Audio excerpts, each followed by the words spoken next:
Hello दोस्तों, नमस्कार। स्वागत है आप सभी का विजडम पॉइंट पर। दोस्तों, हम देख रहे हैं हिंदी साहित्य से संबंधित एक महत्वपूर्ण श्रृंखला जो कि आधारित है डॉक्टर गोविंद पांडे व सरस्वती पांडे जी की किताब हिंदी भाषा एवं साहित्य का वस्तुनिष्ठ इतिहास पर। दोस्तों, ये वीडियोज आपके आगामी परीक्षाओं की दृष्टि से बहुत ही उपयोगी हैं। आइए शुरू करते हैं आज का वीडियो। आज के इस वीडियो में हम देखेंगे रीतिकाल और बात करेंगे रीतिकाल के नामकरण पे। तो आइए शुरू करते हैं आज का वीडियो। रीतिकाल, जिसकी पूर्व पीठिका के रूप में हम देखेंगे रीतिकाल का नामकरण। रीतिकाल को विभिन्न विद्वानों ने विभिन्न नाम दिए हैं। तो आइए देखते हैं हम लोग कि कौन से विद्वानों ने रीतिकाल को क्या क्या नाम दिया है।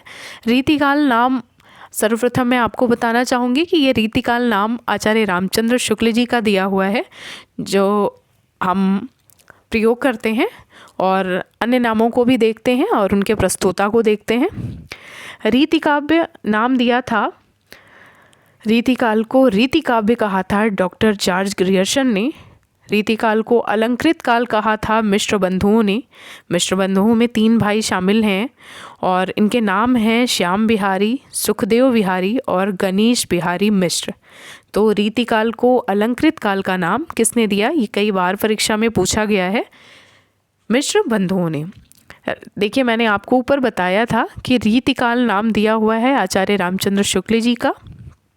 श्रृंगार काल किसने कहा रीतिकाल को, तो उनका नाम है आचार्य विश्वनाथ प्रसाद मिश्र जी, जिन्होंने रीतिकाल को श्रृंगार काल कहा।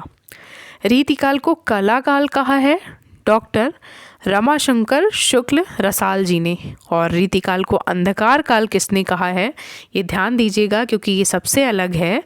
रीतिकाल को अंधकार काल नाम दिया है त्रिलोचन ने। त्रिलोचन जो कि एक कवि थे, और इन्होंने रीतिकाल को अंधकार काल कहा है। अब हम देखेंगे रीतिकाल के प्रवर्तक कौन माने गए हैं, और इसमें भी विभिन्न विद्वानों में मतभेद है।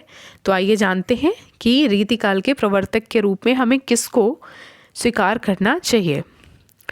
रीतिकाल के प्रवर्तक मानते हैं हम, कालक्रम की दृष्टि से अगर देखें तो कृपाराम जी को हम रीतिकाल का प्रवर्तक मानते हैं। कालक्रम की दृष्टि, क्योंकि इनका रचना काल था 1541 ईस्वी, इसलिए कालक्रम की दृष्टि से हम कृपाराम जी को रीतिकाल का प्रवर्तक मानते हैं।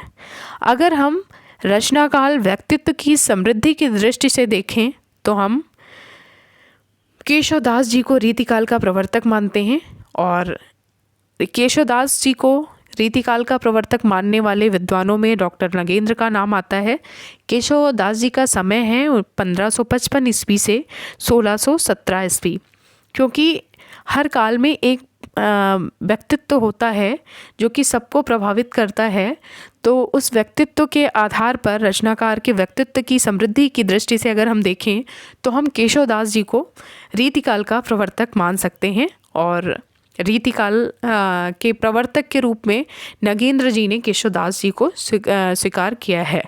और अगर हम देखें अखंड परंपरा चलाने की दृष्टि से कि इस काल की क्या विशेषताएं रही हैं, इस अखंड परंपरा को चलाने की दृष्टि से अगर देखा जाए तो हम चिंतामणि जी को रीतिकाल के प्रवर्तक के रूप में देखते हैं। और चिंतामणि जी को ही आचार्य रामचंद्र शुक्ल जी ने रीतिकाल का प्रवर्तक माना है।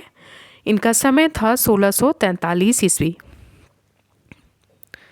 तो दोस्तों, ये मतभेद हैं और आपको जानना है कि किसने किसको रीतिकाल का प्रवर्तक स्वीकार किया है। तो सबसे इसमें प्रामाणिक जो हैं वो हैं डॉक्टर आचार्य रामचंद्र शुक्ल जी। और आचार्य रामचंद्र शुक्ल जी ने किसको माना है, चिंतामणि जी को। और चिंतामणि जी का समय क्या है, 1643 ईस्वी। डॉक्टर नगेंद्र जी ने माना है किसको, केशवदास जी को। और अगर हम कालक्रम की दृष्टि से देखते हैं तो कृपाराम जी को हम पाते हैं रीतिकाल के प्रवर्तक के रूप में। आगे बढ़ते हैं।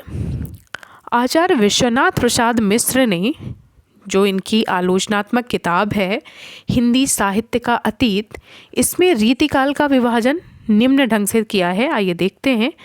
आचार्य विश्वनाथ प्रसाद मिश्र जी ने रीतिकाल पे काफ़ी काम किया है और इनकी आलोचनात्मक किताब है जिसका नाम है हिंदी साहित्य का अतीत। इसमें इन्होंने रीतिकाल का विभाजन किया है और इनके विभाजन को देखते हैं। आचार्य विश्वनाथ प्रसाद मिश्र जी ने रीतिकाल को क्या कहा है? श्रृंगार काल। श्रृंगार काल कहा है इन्होंने रीतिकाल को। और श्रृंगार काल को इन्होंने पहले दो धाराओं में बांटा है, रीतिबद्ध धारा और रीति मुक्त या स्वच्छंद काव्य धारा। इसके बाद ये रीतिबद्ध धारा को दो भागों में बांटते हैं, लक्षणबद्ध काव्य और लक्ष्य मात्र काव्य। रीति मुक्त या स्वच्छंद काव्य धारा को ये मानते हैं रहस्योन्मुख काव्य और शुद्ध प्रेम काव्य। तो इस प्रकार से ये रीतिकाल का विभाजन दिया हुआ है आचार्य विश्वनाथ प्रसाद मिश्र जी के द्वारा, जिन्होंने रीतिकाल को श्रृंगार काल कहा है। और इन्होंने अपनी किस किताब में इसका बंटवारा किया है, इसका विभाजन किया है? तो वो किताब है हिंदी साहित्य का अतीत। अब हम देखेंगे आचार्य विश्वनाथ प्रसाद मिश्र ने श्रृंगार काल को तीन भागों में बांटा है। एक है रीतिबद्ध जो कि रचना लक्षणों और उदाहरणों से युक्त होती थी, उसको रीतिबद्ध काव्य इन्होंने कहा। और रीति सिद्ध काव्य दूसरा है। रीति सिद्ध काव्य इन्होंने उस काव्य को कहा जो रीति की बधी परिपाटी के अनुकूल स्वतंत्र काव्य रचनाएं थी, वो रीति सिद्ध थी। और रीति मुक्त काव्य धारा इनके अनुसार रीति परंपरा की साहित्यिक रूढ़ियों से मुक्त कविताओं को इन्होंने रीति मुक्त काव्य कहा। तो आचार्य विश्वनाथ प्रसाद मिश्र जी ने हिंदी साहित्य के अतीत नामक अपने आलोचनात्मक ग्रंथ में श्रृंगार काल यानी कि रीतिकाल को तीन भागों में बांटा है।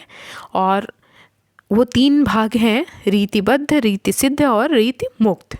रीतिबद्ध रचनाएं वे रचनाएं हैं जो रचना लक्षणों और उदाहरणों से युक्त होती है। रीति सिद्ध रचनाएं वे होती हैं जो रीति की बधी परिपाटी के अनुकूल स्वतंत्र काव्य रचनाएं होती हैं। और रीति मुक्त रचना वो है जो कि रीति परंपरा की साहित्यिक रूढ़ियों से मुक्त होती है। तो दोस्तों हमने देखा ये काल विभाजन। और इसके बाद हम देखते हैं आचार्य विश्वनाथ प्रसाद मिश्र के अनुसार जो रीति सिद्ध कवि हैं वे डॉक्टर नगेंद्र के अनुसार रीतिबद्ध कवि हैं। ये रीति काल में बहुत सारे मतभेद हैं एक दूसरे को लेके। तो आचार्य विश्वनाथ प्रसाद मिश्र के अनुसार जो इन्होंने रीति सिद्ध कवियों की जो एक तरह से विभाजन किया है और रीति सिद्ध कवियों का जो परिभाषा इन्होंने दी है वे डॉक्टर नगेंद्र के अनुसार रीतिबद्ध कवि हैं। आइए देखते हैं अब रीतिकाल के कवियों का संक्षिप्त वर्गीकरण निम्न ढंग से किया गया है। ये वर्गीकरण है आचार्य विश्वनाथ प्रसाद मिश्र जी का। विश्वनाथ प्रसाद मिश्र जी ने रीतिबद्ध काव्यधारा के अंतर्गत निम्न कवियों को रखा है। उनके नाम हैं केशव दास जी, सेनापति जी, जसवंत जी, मतीराम देव, भिखारी दास और पद्माकर। ये कवि आते हैं रीतिबद्ध काव्यधारा के अंतर्गत। अब इन्होंने रीति सिद्ध कवियों के रूप में रीति सिद्ध इनका जो एक विभाजन है उसमें केवल एक कवि शामिल हैं और उनका नाम है बिहारी लाल। आगे बढ़ते हैं और देखते हैं इन्होंने रीति मुक्त कवियों के अंतर्गत किसको किसको रखा है। तो रीति मुक्त काव्यधारा के अंतर इन्होंने रसखान, शेख आलम, घनानंद ठाकुर, बोधा और द्विजदेव को रखा है। तो इस प्रकार से ये रीति काव्य का विभाजन किया था विश्वनाथ प्रसाद मिश्र जी ने, जिन्होंने रीतिकाल को श्रृंगार काल कहा है। उम्मीद करती हूँ कि आपको समझ आ रहा होगा। अब आगे बढ़ते हैं और देखते हैं बच्चन सिंह के अनुसार बच्चन सिंह ने किस प्रकार से काल विभाजन किया है। ये नीचे दिया हुआ है। बच्चन सिंह ने 2 प्रकार से किया है, बद्ध रीति कवि, 3 प्रकार से इन्होंने भी किया है, बद्ध रीति कवि, मुक्त रीति कवि और रीति इतर काव्य। इस प्रकार से बच्चन सिंह जी ने रीतिकाल का विभाजन किया है। डॉक्टर नगेंद्र द्वारा रीतिकालीन कवियों का काल क्रमानुसार वर्गीकरण निम्नलिखित है। डॉक्टर नगेंद्र ने सबसे पहले चिंतामणि को स्थान दिया है। इनका काल क्रमानुसार विवरण दिया है कई सारे कवियों का, उसमें चिंतामणि को इन्होंने सबसे पहले रखा है। चिंतामणि जिनका समय था 1609 ईस्वी से 1685 ईस्वी। चिंतामणि जी के बाद आते हैं कुलपति मिश्र जी, इसके बाद आते हैं कुमार मणि जी, सोमनाथ, भिखारी दास, रसिक गोविंद, देव, अमीर दास, ग्वाल और प्रताप शाही, ये कवि हैं।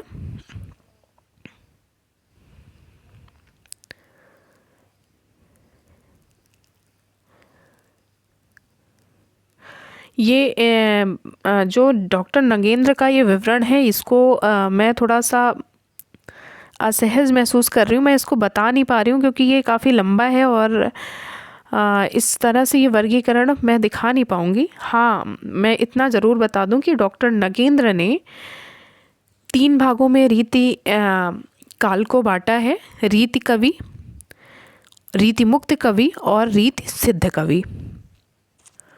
तो डॉक्टर नगेंद्र के अनुसार जो रीति मुक्त कवि हैं उनके नाम हैं शेख आलम, घनानंद, बोधा, ठाकुर और द्विजदेव।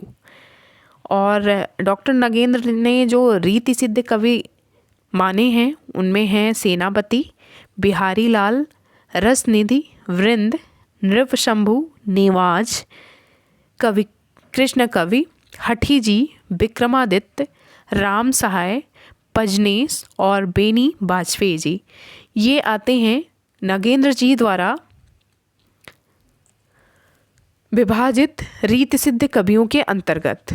तो दोस्तों, ये था हमारा आज का वीडियो। उम्मीद करती हूँ कि आपको पसंद आएगा। मिलते हैं अपने अगले वीडियो में, तब तक के लिए नमस्कार।